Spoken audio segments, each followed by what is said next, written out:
بسم اللہ الرحمن الرحیم۔ السلام علیکم۔ جناب امیر علیہ السلام ارشاد فرماتے ہیں، دنیا میں 1000 رشتے بناؤ لیکن ایک رشتہ ایسا بناؤ جب ہزاروں آپ کے خلاف ہوں تو وہ ایک آپ کے ساتھ ہو۔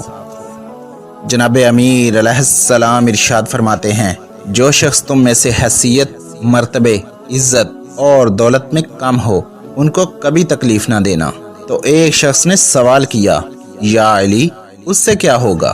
امام علی ابن ابی طالب علیہ السلام نے ارشاد فرمایا، یہ وہ بدترین عمل ہے جس سے انسان کی نمازیں قبول نہیں ہوتی، روزے قبول نہیں ہوتے، حج، زکوٰۃ اللہ پاک کے دربار تک نہیں پہنچتے، خوشحالی میں رکاوٹیں آتی ہیں، اولاد بیماریوں میں مبتلا ہو جاتی ہے اور انسان قدم قدم پہ ناکامیوں میں گرفتار ہو جاتا ہے۔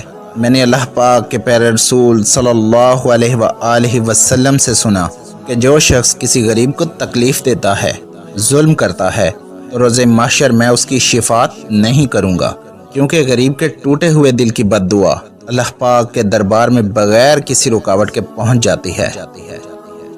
جناب امیر علیہ السلام ارشاد فرماتے ہیں، رشتے خون کے نہیں احساس کے ہوتے ہیں، اگر احساس ہو تو اجنبی بھی اپنے ہو جاتے ہیں، اور اگر احساس نہ ہو تو اپنے بھی اجنبی ہو جاتے ہیں۔